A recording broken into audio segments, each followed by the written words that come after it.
Hello, everybody. It's Friday. That means it's Front Office Friday! That's right. Let's go. It's Friday. We're going to get ready for a big weekend with a live NBA front office show. I'm Trevor Lane. Find me on Twitter at Trevor_Lane. Joined by Keith Smith at Keith Smith NBA.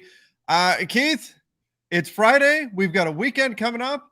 And have you seen the playoff race in the Western Conference? I mean, I've seen whatever we're calling that, incredible mess of teams. But yeah, I'm super excited to see how that plays out. Because if I have this right, did the Thunder go from like seventh to, or I guess maybe eighth to out with their loss last night? And yeah, it's crazy. I love it. They're 11th. There are 6 teams tied with 37 losses right now. Six. What is happening? And then the Warriors have 36 losses. The Clippers have 35. The Suns 34. Like that's 4 through 12 that all potentially are in play here in the West. I mean, it's going to be crazy these last couple of weeks. I mean, look, maybe it doesn't touch March Madness and everything we saw going on in that UCLA game last night, but or the Kansas State game. Yeah, right. I mean, but this is insane. And you have to imagine somewhere Adam Silver is smiling. Oh, no doubt. I mean, this is exactly why they put in the play-in tournament. It was designed two pieces, I guess, were the play-in tournament and the changing of the lottery odds. That rebalanced everything, because what that does is that says teams are in it longer with something real to play for.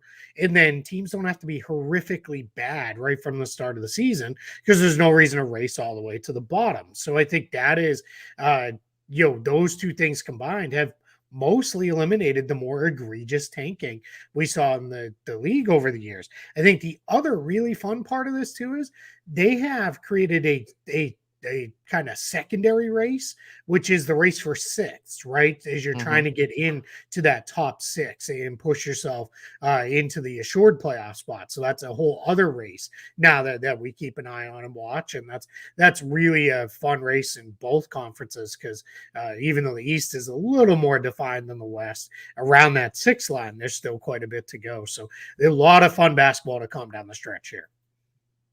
Keith, Aniket Mohan says, Trevor and Keith is like an Austin Reeves, Derek White backcourt. Yeah, sure. I'll take it. I like that. I like that. I like it. So far we've had checking in from Singapore, which is awesome, Poland and Liverpool. So Liverpool, England. So yeah, so we good. Right. Worldwide, man. People love front office show all around the world. And those of you in the U.S., Rude Jude said, you guys should do this more often. Midday helps us get through the workday, enjoying some basketball with Keith and Trev. I hope that you are that you're being very stealthy in how you're concealing the fact that you're watching the NBA front office show when you're supposed to be working. We give out a few tips like hiding the earbud, pulling up the hoodie or whatever if you're in an environment that lets you do that. But yeah, good luck to all of you who are working and listening to the front office show or watching us at the same time. Let's talk a little bit about this. So there's Anthony Davis. An incredible article came out today from Dave McMenamin. And there have been a little bit of buzz that Anthony Davis and LeBron James, maybe they really don't like each other that much. Maybe they don't get along that well. He says, me and Bron have one of the best relationships, I think, in the NBA as far as duos or teammates. Regardless, they don't see that. They don't see the stuff we do off the court the time we hang out with each other. They see on-court stuff. Dennis Schroeder agreeing that his experience with the Lakers this season has been even better. Keith, sometimes we see the lack of something. You don't see Anthony Davis and LeBron James just putting their arms around each other constantly, and so people just assume, they maybe there's some friction there or something like that. AD coming out and saying, no, that's not the case. You guys don't get to see every single thing that we do when we're hanging out, all the activities that we do. Yeah, I think the other thing that's really interesting with this too is I think a lot of it goes back to AD. It was weird the way he reacted when LeBron broke the record, but I think people wanted him to like run and tackle LeBron or something. Like I don't know what people expected, but I think this is a lot of people look for stuff and they love drama, so they want to create it where they can if there is none, and those sorts of things. And I think the reality is we sometimes forget that these are grown-ups. Like, I don't run around hugging the people at, well, I don't work in an office anymore, but I didn't run around hugging them all the time and all sorts of stuff like that. So I don't know why people would expect that from NBA players.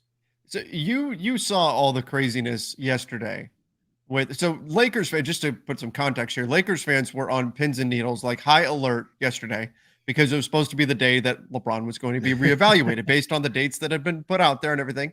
Okay, LeBron's going to be reevaluated. Maybe finally we'll know, hey, when is he coming back? That information comes out. They put it out there. Dave McMenamin said something about April 5th, and then you had Woj and Shams and Chris Haynes and all the top people plugged in as you can get, saying, "Oh yeah, he's going to try to come back with a few games left in the season," which is perfectly reasonable and exactly what anyone would expect. Even if you were just trying to guess, that's what people would guess. So that's not crazy for that to be out there. And then LeBron kind of pushed back on all of that, said there's no Yeah. date, there's no timetable, there's none of this, there's no sources and all of that. What were your thoughts? Because we had plenty of opinions from within Lakers Nation on that. Yeah, I think it's probably more than anything. I think it's just LeBron trying to temper expectations, because he knows if all this is out there and then for some reason he's not back in one of those last 3 to 4 games of the year, that people are going to jump all over and be like, "Oh, see, LeBron doesn't Yeah. care, and doesn't really want to play," and all the nonsense that'll get said. And then I think he's also very aware that that'll cause just battleground between LeBron fans and Lakers fans. We've talked about that quite a bit, that those are two different camps with a shared interest for now, in seeing the team do well. But for the most part, they'll go to battle. And I think, for him, it's like, I'm just gonna basically say, hey, let's all relax, unless you hear it direct from me or from the team doctor of I'll be back X date. Like, let's all just go, while also saying and making it clear I'm working really hard to get back. So I don't know that we're gonna see it change anything materialistically with his timeline or anything like that. But we'll see how that all comes together. And that was the crazy thing too, was part of the story came directly from the Lakers. Yeah. And then Yeah. LeBron was like, there's been like the Lakers said he's progressing with on-court work, which would require some type of evaluation to determine that. And LeBron, no, there's been no evaluation. That's from the That so Lakers. that that means the Lakers and LeBron. There's friction. There it is. There's Talk friction that out. there. Uh-oh. That's it. LeBron Fire up the wants trade out. machine. Yep, that's it. Fire it up. Yeah, people Andrew, get a little too crazy. that's well, it comes with the territory, especially this time of year. Yep. Keith and Trevor, this is Andrew Escamilla, said, when will you do a live show in real life? Yeah, that's a good Maybe question. summer league? Yeah, probably summer league is our best chance. We're not exactly neighbors here. It's not like Yeah. we live next door to each other. It can make it very easy to get together to do a in person live show. So probably summer league. We'll try to do something. Presuming I think the plan is for both of us to be there this year. So if we're both out there, yeah, I think we'll try to do something together. Yeah, I think that sounds like a plan. Somebody said, Trevor, thank you for streaming 3 times today. Well, I'm gonna do a live stream. We'll have the live post game show. Oh, the play by play during the game. That's what we're thinking of. Yes, we also do that. Two different streaming options. I tend to think of that as one long, stint for me because I do the play by play for the game and then we go into the post game show. But technically, yes, that is 2 different streams. I think I can say this with all honesty. It's not just because you're my buddy and my co-host here, but I don't know that anybody works any harder covering the Lakers than you do.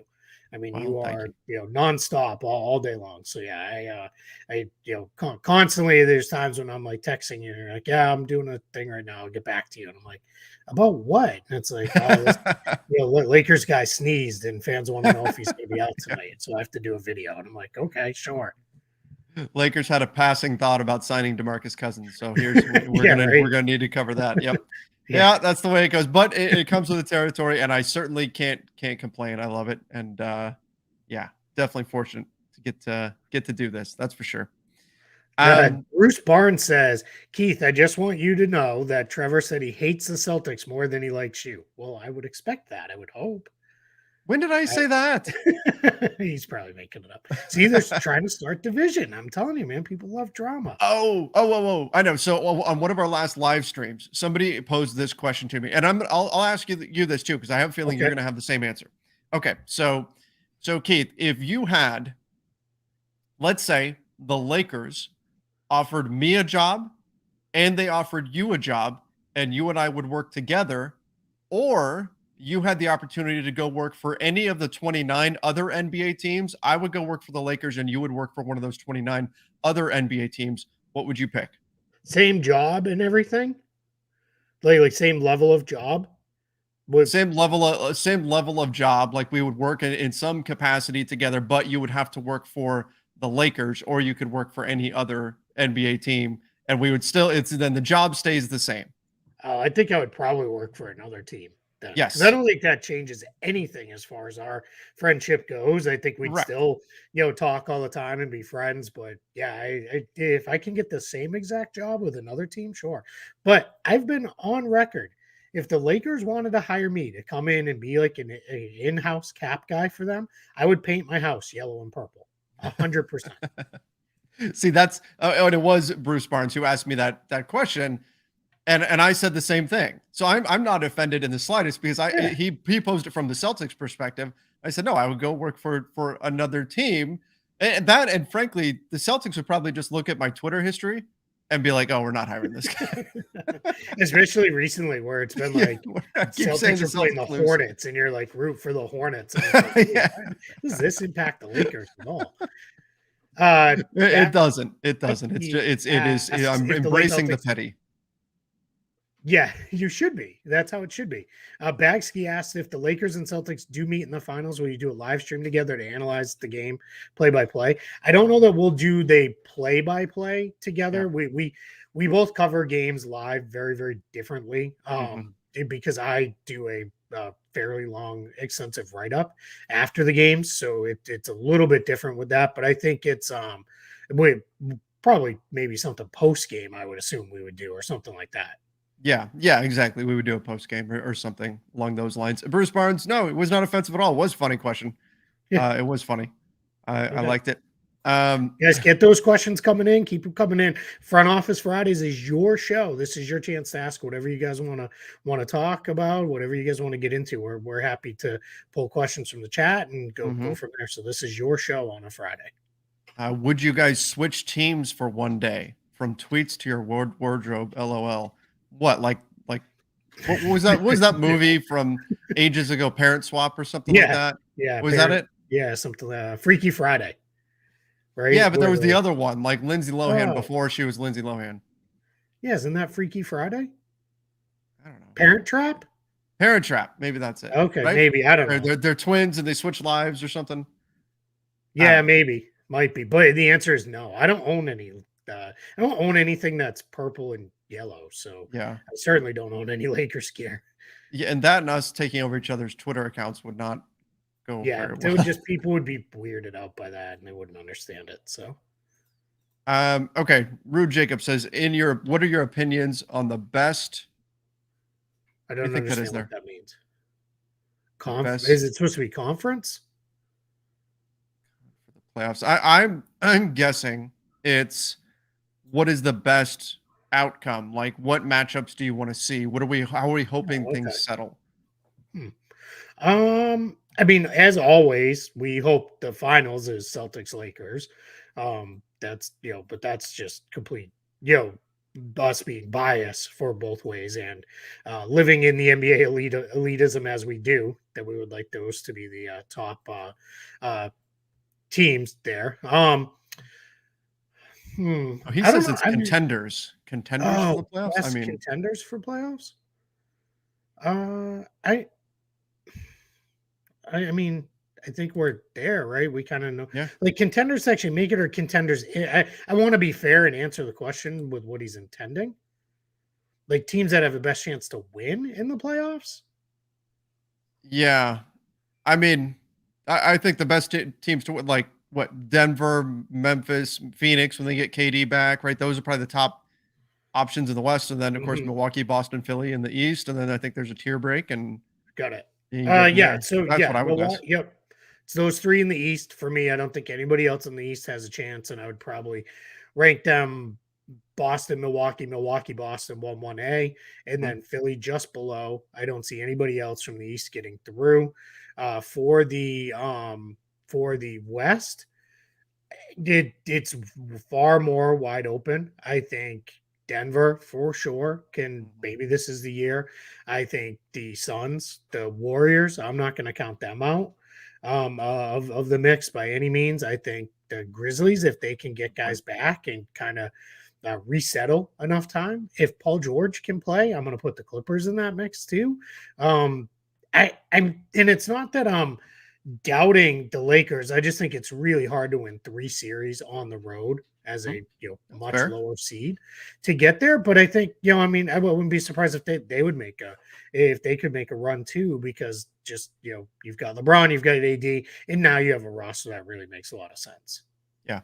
Yeah, exactly. And I think the playoffs are going to be really exciting this year. In part because Mhm. when we say like who could be a contender here, like especially in the West, I mean, I named off the top three and then I left and I didn't even mention Golden State.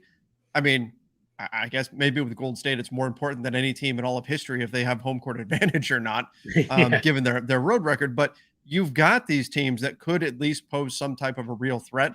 And most Mhm. likely, yeah, it's probably Milwaukee and Boston when the dust settles in the East, and most likely it's going to be like Denver and Phoenix or Denver and Memphis or something like that in the West. But you've got these other teams that could be a real threat in both conferences. And I think that's going to make the playoffs really exciting this year. It's going to be a lot of fun.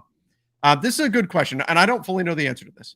So, Ray Leon said, how much extra money does a team make for making the first round of the playoffs? Now, I know a lot of that's going to depend on in arena sales and that sort of thing. Mhm. Um, how would it compare to the value of a lottery pick? So, do you have any idea what a general number is as far as how much extra money a team gets from, let's say you go out, you get swept in the first round, so you get two home playoff games. What's Yeah. the monetary value of that?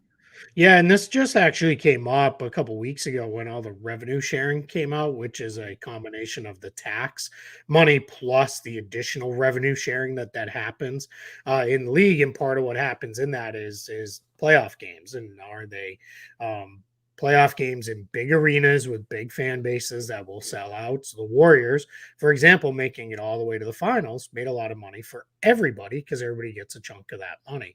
Yeah, It's weird, the value. It's not a you're kind of comparing apples and oranges, yeah, comparing making the first round to a lottery pick, because a lottery pick in itself has no monetary value. It actually costs you money, yeah, right? But now, if you were, say, let's say you're the Pelicans, for example, and you could be the team that makes it into the playoffs, or you could get the number one pick in the lottery. Well, of course, then you'd rather have the number one pick than get yeah, bounced in the first round of the playoffs. That's just the reality. But not generally, if you're that close on the borderline, you're going to be picking 13th, 14th, something like that in the lottery. So then that becomes a little bit different. So I think it's not an apples orange comparison. And the teams, they make money, but generally it's very dependent on the team. If it's a team that's been kind of building, you've been moving up, you've been moving up, you want that first round playoff series because you want that experience. You want to get into the playoffs. You want to go through it once versus, yeah, you're going to make some extra money, but I don't know that that's the overall focus there. I think it's more about competitiveness and what's best for your team in the moment. yeah. And I think it's the excitement around the team. So, like Mhm. this person says, lottery pick is just potential. Potential. You must use energy or money to generate potential. Yeah, but if you get like whoever gets Wembenyama, ticket prices Yeah, are going up next year. Like sure. that's just reality. That's going to happen. Season ticket sales are going to go up. Like there is a monetary value to getting that guy. If it's you've got the ninth pick or something like that, and you get a prospect and the guy does okay in summer league, but there's not like a ton of buzz. So that's not going to be nearly as valuable as say like a playoff push Yeah. in terms of just bottom line financial windfall would be. Yeah, Yeah. Yeah, exactly. Yeah, it does completely kind of change things in that respect where it becomes very, very different with that. So, yeah. let's go this one. Mike Garcia said, "Do both of you have the Suns coming out of the West next year?" Oh, I don't know. I I think, don't know what the rosters are going to look like yet. yeah, that's the problem. That's the Yeah, problem. I And mean, they're going to be in the mix for sure because they'll have sure, KD, Booker, Aiden, Paul, presumably. But I, I don't know if another team loads up and gets guys, then they might be the favorite. So yeah, it's too early to pick. I mean, I think they made the KD trade with the intention of being contenders for the next at least 2-3 seasons at least. So they'll be in that mix, but I don't know that I would go that far. so much of what they're going to do or don't do, it's going to be dependent on health, of course, and that's very difficult to predict. And then who do they get to take less to come there? Yep. Right? That's going to be important for them this summer. Who do they get to say, you know what? I'll go join Phoenix on a veteran minimum and try to win a championship. Who can you get in that type of circumstance? That can often matter with these teams that are so top heavy as well. I think Alan the says, good. Sorry, I want to say one more thing on the Suns too. Under the new ownership group, I think if Sarver still owned the team, it would be more likely you would see someone like maybe Campaign get waived next year. Mhm. They knocked that about 4.5 million guaranteed off the books, but I think what we'll see in this case is they will keep him, and then that becomes all right. He's a decent backup player, but it's also a $6.5 million trade chip that we have now that we could use. I think a guy like Ish Wainwright, it's more likely that they'll pick up that team option. Whereas with Sarver, it was always cost cutting move after cost cutting move after cost cutting move. For example, they sat and are still sitting on most of the taxpayer mid level. I would not expect that next year. I think they'll use that probably to its full extent to bring in a player, a rotation guy. And then from there, they'll move it forward with filling out with minimums. But it's just a different environment now for the Suns, which is a good news for Suns fans.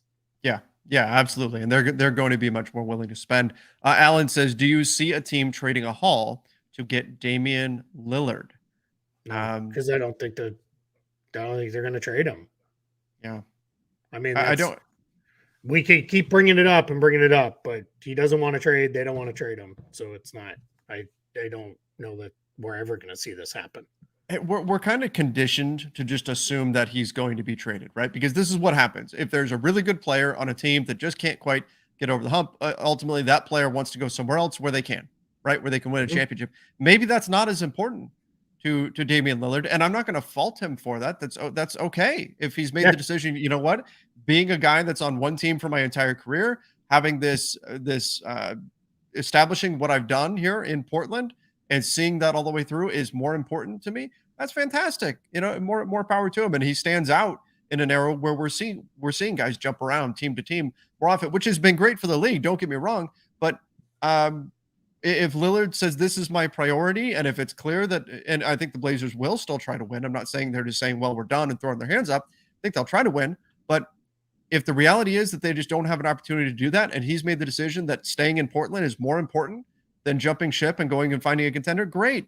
That's fantastic. Great for him, and he will go down as the greatest Blazer ever.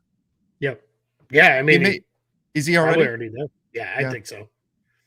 Yeah, because I mean, the guys who won championships, the best guy on that team was Bill Walton, but his run with Portland was so short due to the injuries that he had. So then it's really became between Dame and Clyde Drexler.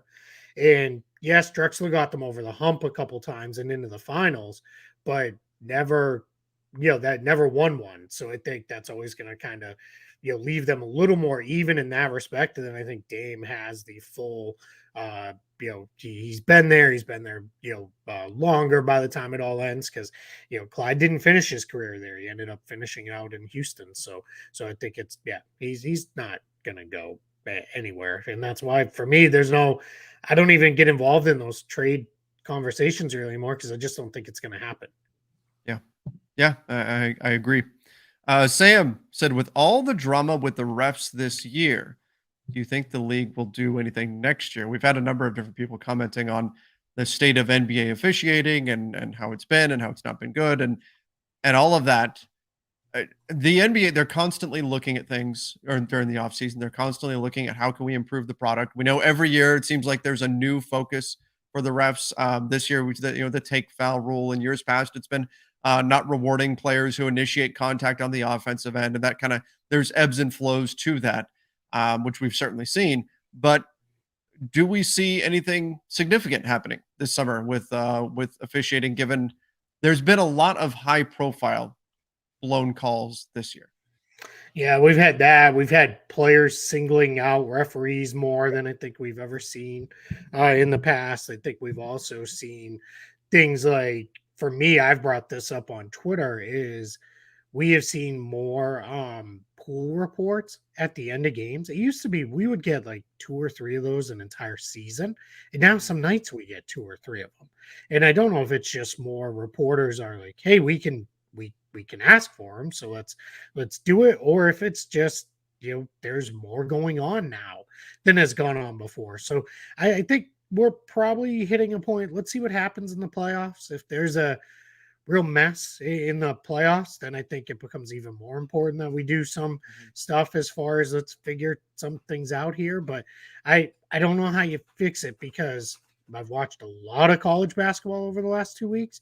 And if you think, when the minute you think NBA refs are bad, turn on a college game and you'll see, how much worse it could be. So it's one of those things where it's tough. It's a difficult job. And more often than not, I think there's a lot of things that are to blame with this. It's pretty rare we get a LeBron drives to the basket and was very obviously fouled and should add free throws at the very end of a game play. Those are pretty rare.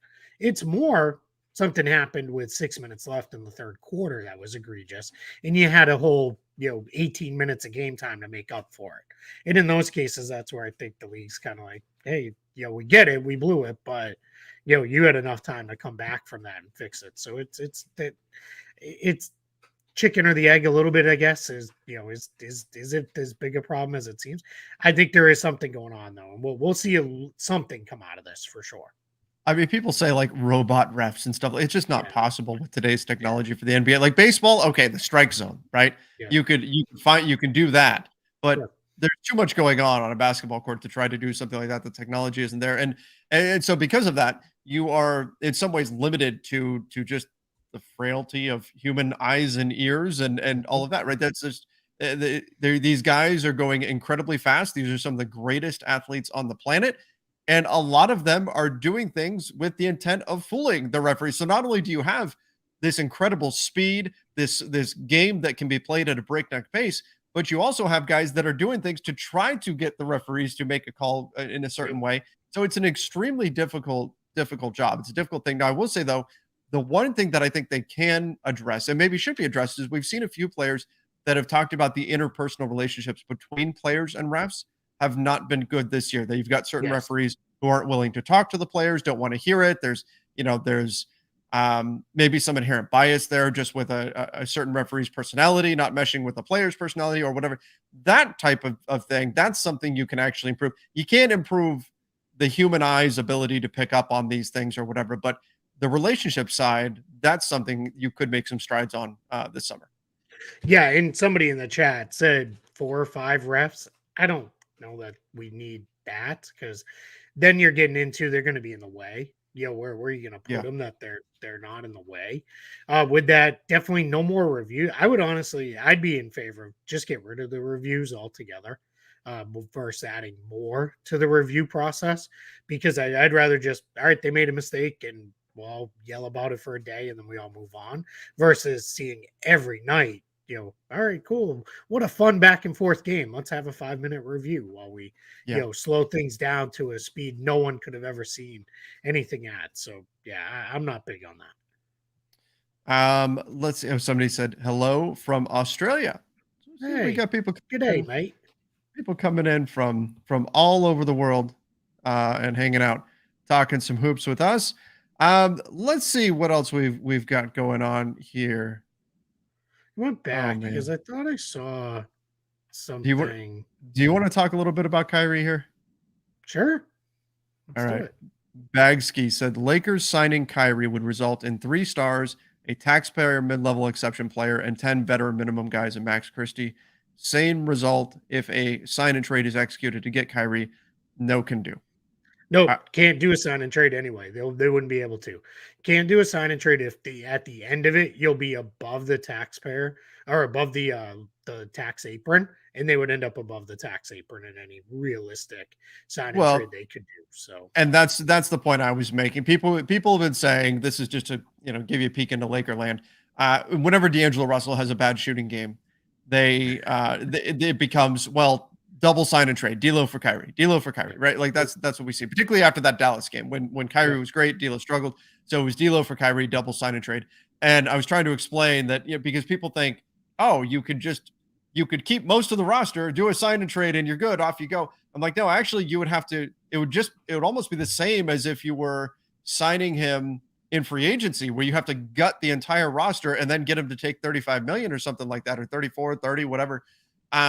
You would have to part with most of your Rui Hachimura, goodbye.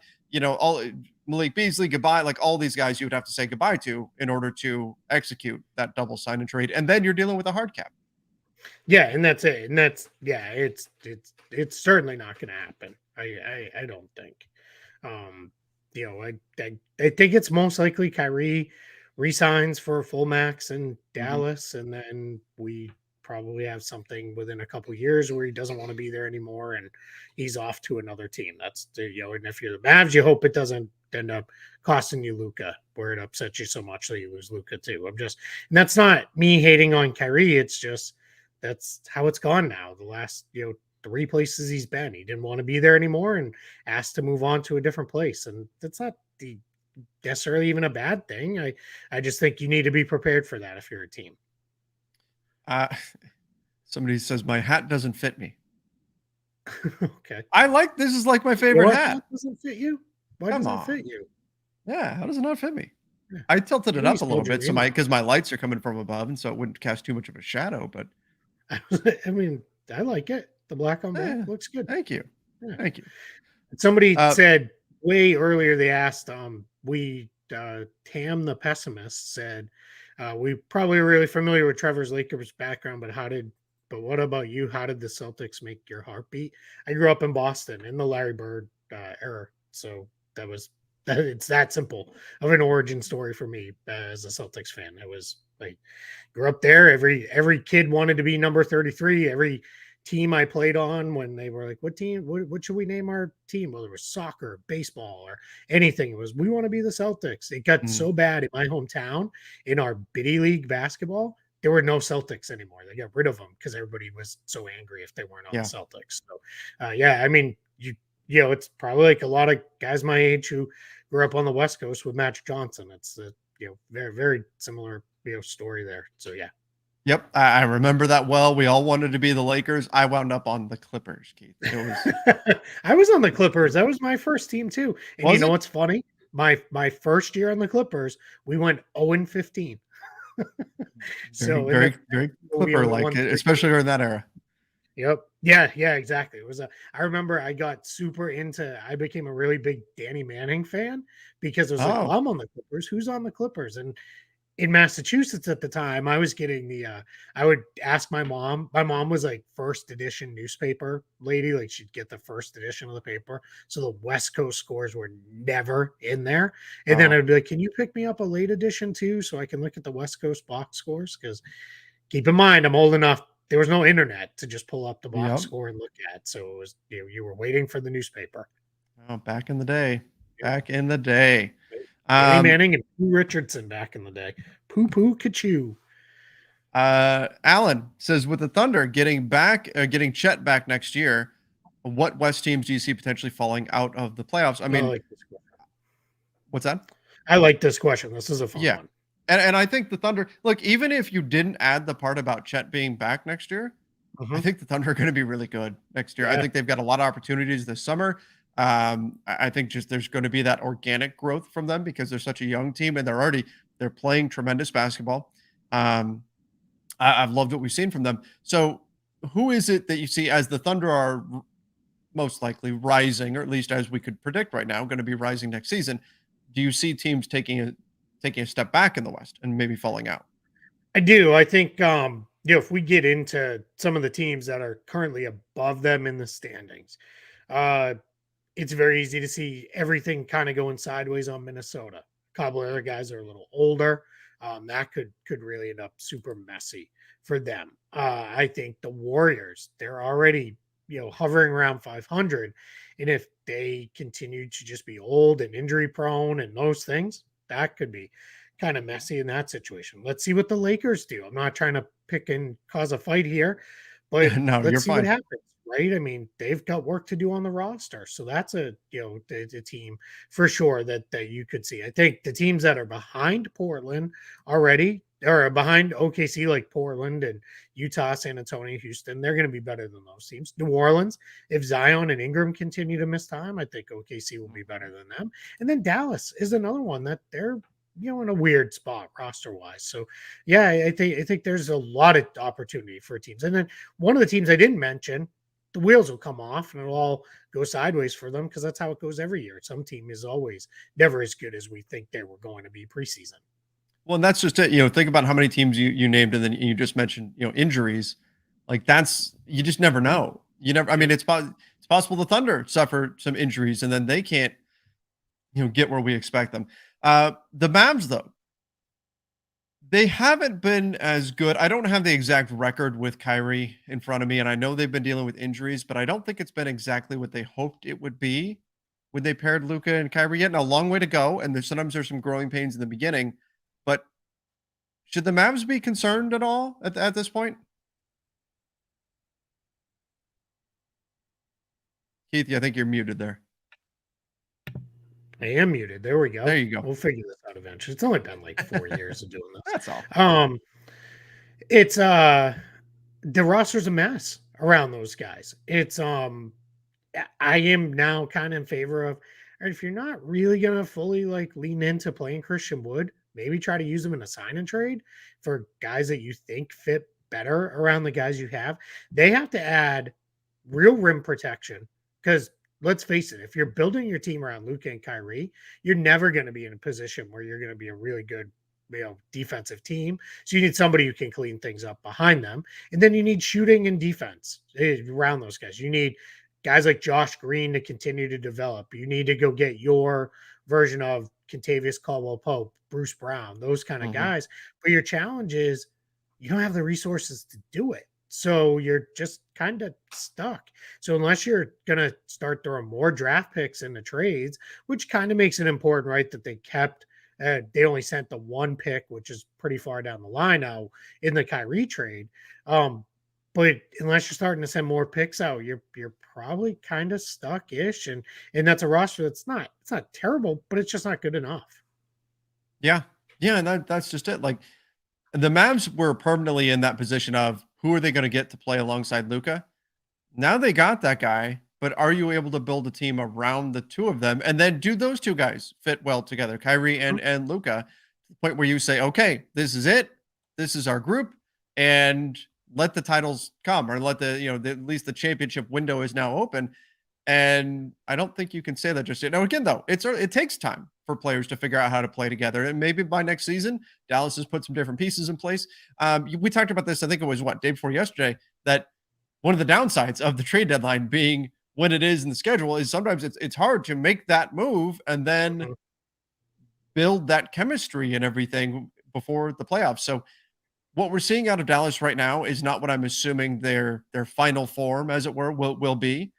I think that we can see them make some moves around the margins and things for next season and kind of go from there. But yeah, it still hasn't been kind of the start to the Kyrie Luca era that I think they were hoping for. Yeah, that's exactly it. It's really uh it's hard to do that with 25-ish games to Yeah. go and then injuries on top and all that stuff gets really difficult with that. So yeah, that's definitely true. Yeah, I mean, keep Wood and play him, sure, but like you have to, then you have to actually play him. Could get Thomas Bryant from Denver. I mean, I like Thomas Bryant, but he's not a great defensive guy either. So No, he's not. you if you're keeping Christian Wood and you're going to start him at the 4 and play Luca and Kyrie, you need like Rudy Gobert back there to take care of that defense because it's going to be pretty messy. He might be available. Could be. Yeah, it'd be something, right? What a mess Oh that'd my be. gosh. You can't. If you're Minnesota, you No, can't. yeah, Can like that would be If you And turned around and traded him for like not even half of what you right. sent out to Utah to get him, like, oh my goodness. What's crazy too is it's almost like now they have a built-in excuse of, well, we didn't really get to see it because Cat was out for 2/3 of the season. So, we don't Yeah, really know how this is going to look. So now they can it kind could of run it work. back next year. hmm Yep. Kid Compton, I believe this is the one from Australia, said, who do you see as an underdog this year that can make a run in the playoffs?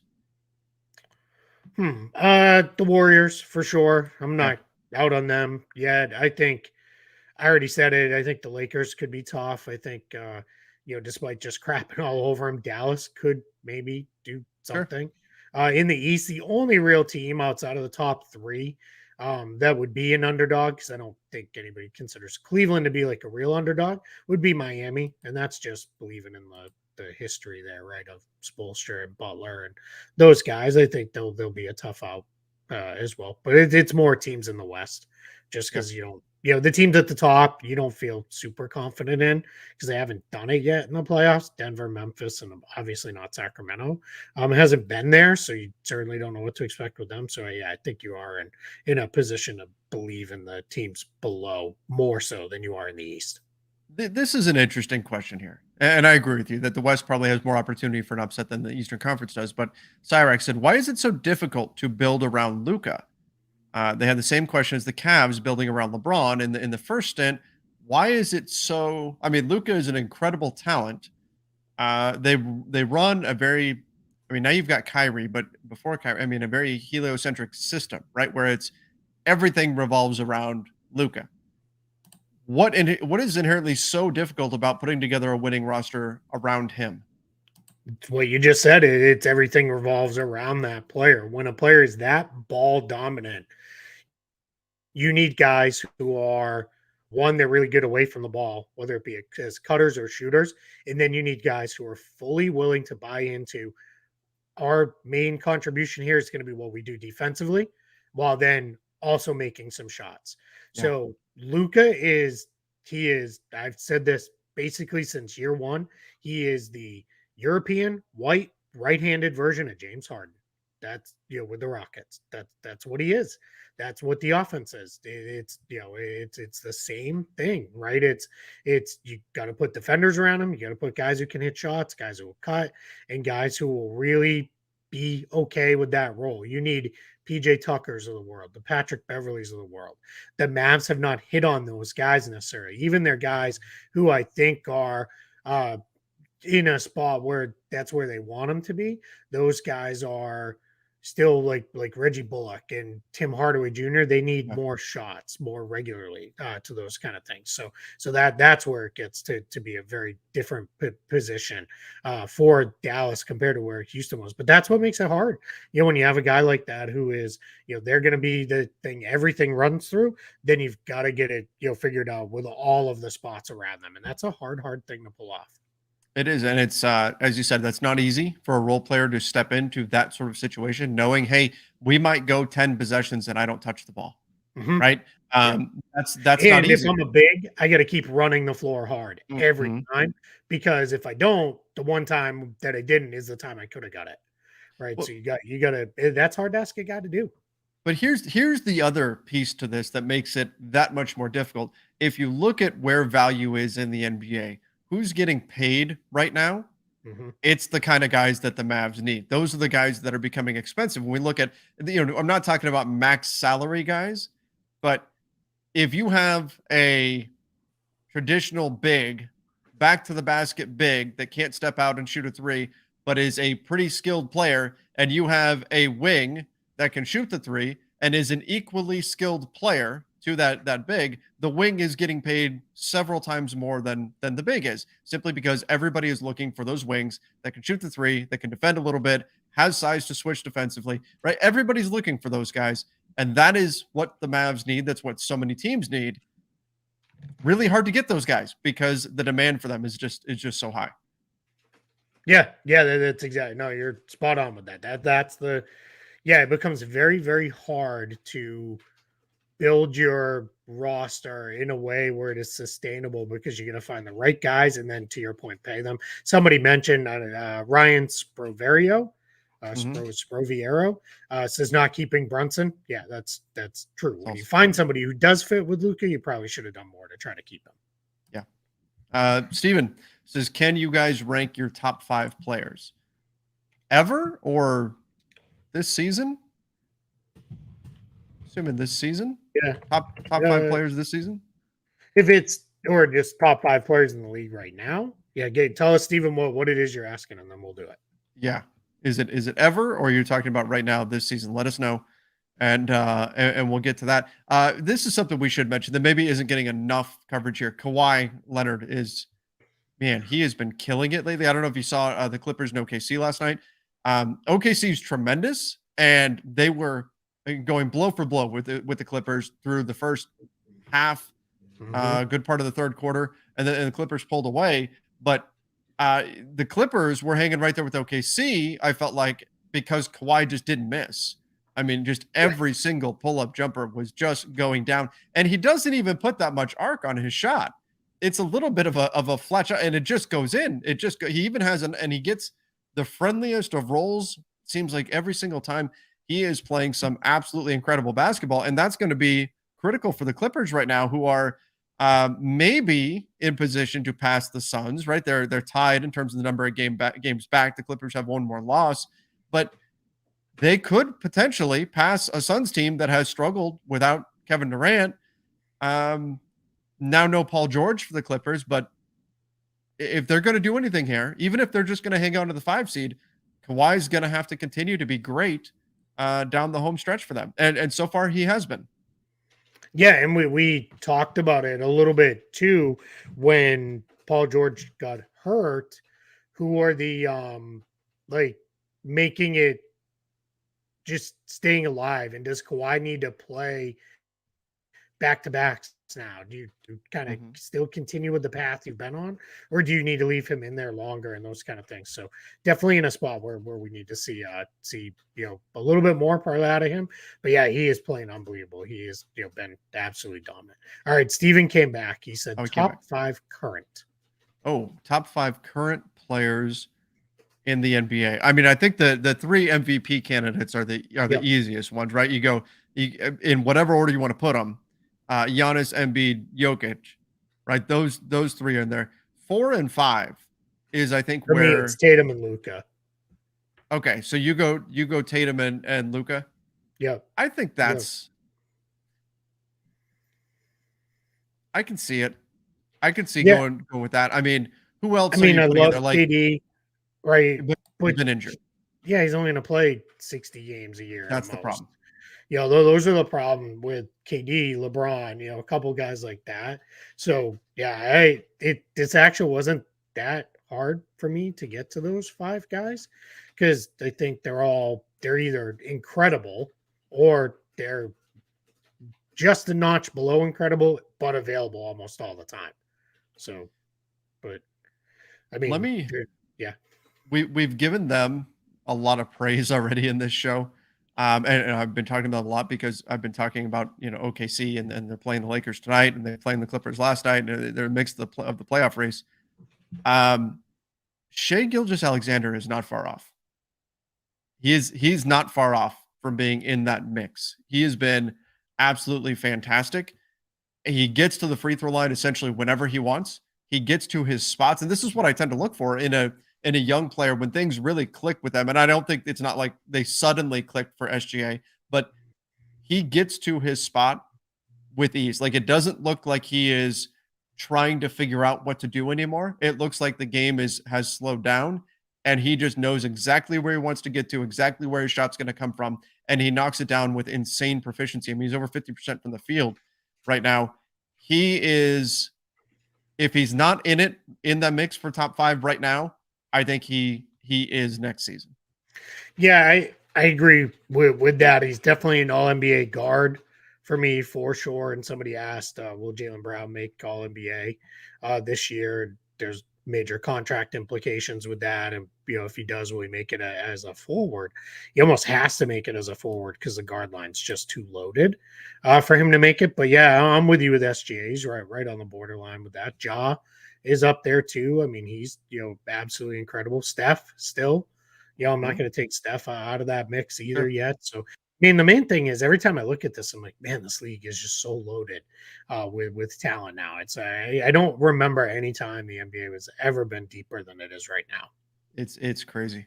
It's crazy. Hmm. Can Austin Reeves play a similar role to Maxey for the 76ers? Similar role? Sure. I mean, they're not the same player, but Yeah, I mean, I think he kind of does, right? he is Like, right now.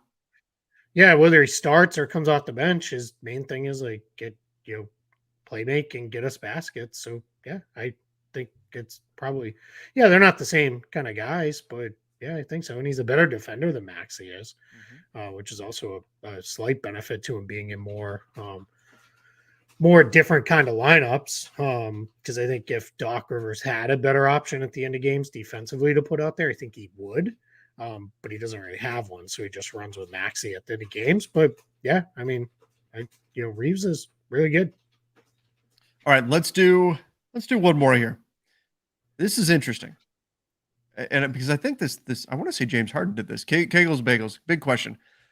With the Lamar Jackson situation in the NFL, do you think there is ever a similar situation in the NBA where stars are able to get big money deals without agents? Didn't Harden do Yeah, that for a little bit? yep. Jalen Brown did that on his Yeah, last contract too. To some extent, it's even easier because of the if you're a max guy, there are guys who are like, what do I need an agent for? If I'm a yeah. max guy, like I'm just giving away 3% of my contract for no reason. If I know like I'm walking in tomorrow and they're gonna say, okay, here's your max deal or your max extension, I can just do that without an agent. I don't really need one. So yeah, it's generally, I mean, that's now where you need an agent. Like where Harden then when got someone to function as an agent was when he wanted traded and all those Hmm. things because your agent's the one doing all that the backroom meetings and all that sort of stuff. But yeah, I mean, could be it's just it's relatively rare because guys want to make sure they're not getting screwed over. I guess is the most honest and Right. best way to put it. So yeah, I think so.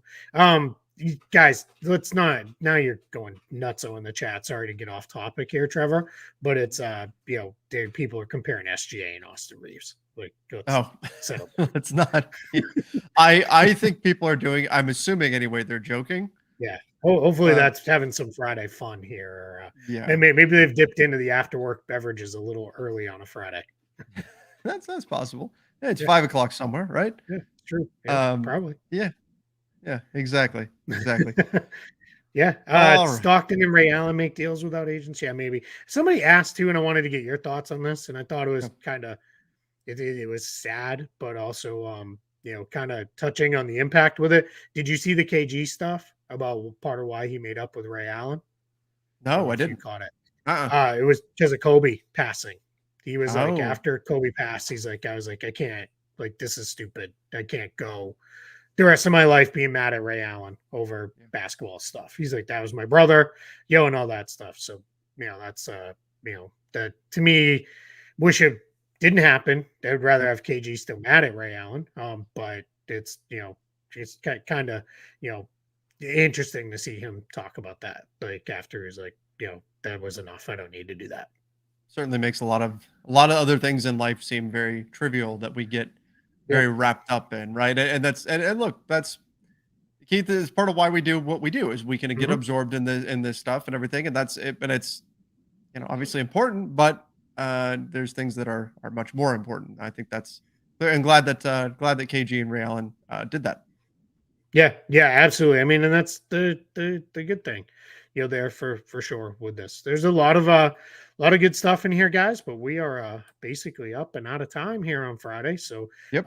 we'll do this next Friday too, and gonna keep moving forward with this. We're having a lot of fun with these front office Fridays and doing all this stuff back and forth with you guys and everything. And we'll see. But when we get to it next week, though, it'll be like that's it. Like we're down to like a week left in the season at that Mhm. point, which is absolutely incredible. I can't believe the regular season's just wrapping up. It's been a long season, and at the same time, feels like it just started. Absolutely Yeah, crazy. right. Absolutely crazy. All right, everybody. Thank you guys so much for joining us here on Front Office Friday. Have a fantastic weekend. Make sure you are subscribing to the YouTube channel. as well as the podcast feed over on Apple Podcasts, Spotify, wherever it is that you listen to podcasts. See ya and stay safe.